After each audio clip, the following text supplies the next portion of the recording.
Happy April, everyone, and welcome back to Not Another Fate video. So, my Twitch chat tipped me off to something incredible a bit ago, and I couldn't believe it until I read it myself. We all know Nintendo's take on the shooter genre, that being the adorable little inklings from the 90s style commercials with the super catchy demonetizing song. I've never once played these games, but I like Inkling and Smash, so that's my exposure to the games in its entirety. But my chat wanted to let me know about how absolutely insanely dark the lore of Splatoon actually was. So today, I'm going to do a deep dive, no pun intended, into this with all of you. So, sorry Fate fans, but today is all about the squid. Let's get into it. In the beginning, there was Judd. Judd is a cat that acts as the ref for Splatoon. When he isn't at his job, he enjoys sleeping in the trash as cats are wont to do. He was born 12,000 years ago prior to the events of the game. Around this time, a printer was invented that would determine each Splatfest theme as well, and a poor soul would become buried underneath a pile of gaming devices, never to be seen again. Then, due to a global climate crisis, the entire planet floods over and all sentient life dies out save for Judd, whose owner sealed him into a cryo-sleep capsule. Then, for 10,000 years, no sentient life that we know of was present on Earth. Then, 2,000 years prior to the events of the game, we enter the Mollusk era. During this era, the sea levels began to recede and marine life once again climbed upon the land and began to evolve intelligence and human characteristics. Notable among these were the Inklings, evolved from squids, and Octolings and Octarians. At first, these two species got along just fine, but as comes with evolution and differences, one group desired the resources of another. Namely, the Octarians wanted the Zapfish that the Inklings utilized. A Zapfish is an electrical catfish-like animal that the Inklings use to power their civilization. In fact, the main goal of the first game's hero mode is to save a giant one that was stolen to power the whole of Inkopolis, the Inkling City. But we're getting ahead of ourselves. Around the time that they began harnessing the power of the Zapfish, the Inklings freed Judd from his capsule and he was deemed a wise and mysterious creature, and made to judge the very first turf wars. Don't ask me how he survived so long because I don't have an answer for you and neither does Nintendo. Yet.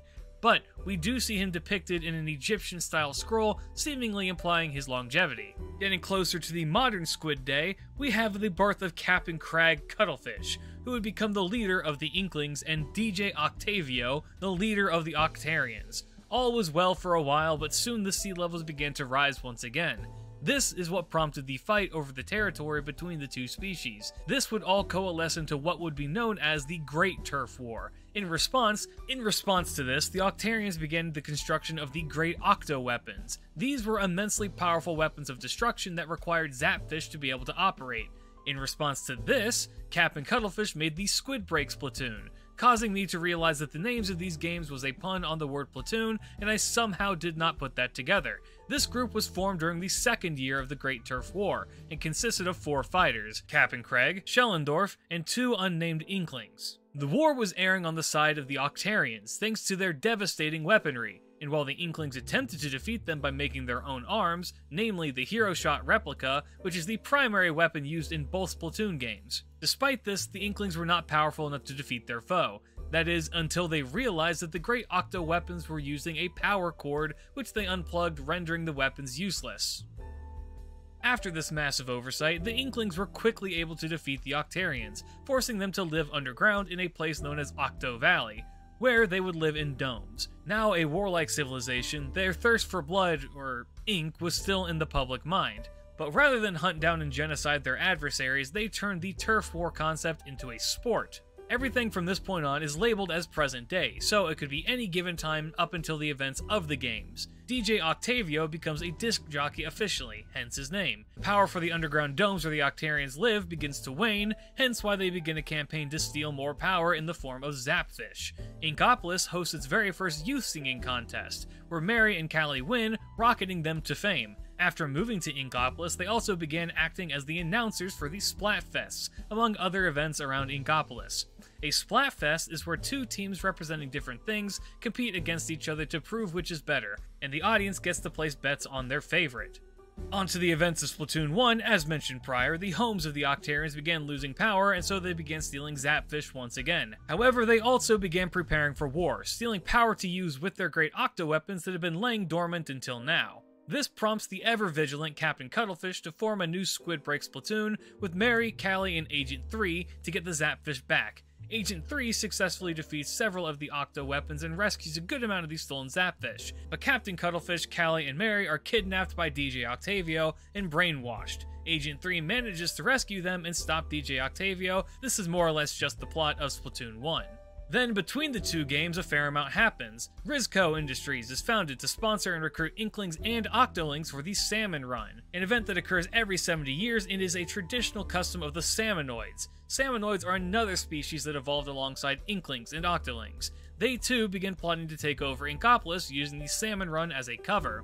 At this time as well, Marina leaves the Octarian army with her friend Pearl and both become citizens of Inkopolis. They form a group inspired by the Squid Sisters called Off the Hook. Marie wins the final Splatfest, bringing them to a temporary close. Callie and Mary then go off to do their own things for a while. Mary going to Calamari County for a while and only returning in search of Callie. She has gone missing apparently, and so Mary begins recruiting people to help find her. Around this time as well, the Great Zapfish is stolen again. Now with a void in the announcement niche, the members of Off the Hook take over hosting these Splatfests. During the events of Splatoon 2, the main character of Splatoon 1, known as Agent 3, is kidnapped, along with an Octolink that had a change of heart.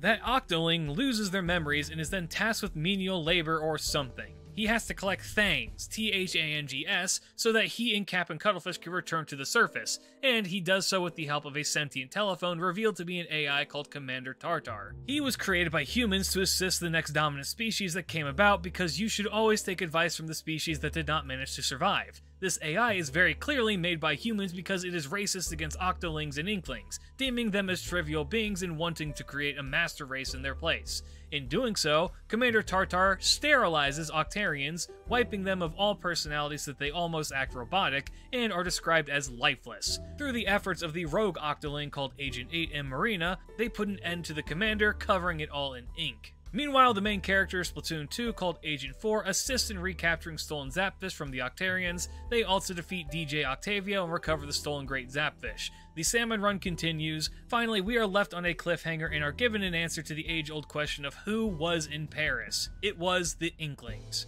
That's it. Happy April Fools. Do the YouTube stuff, join the Discord, follow the Twitch. I'm out.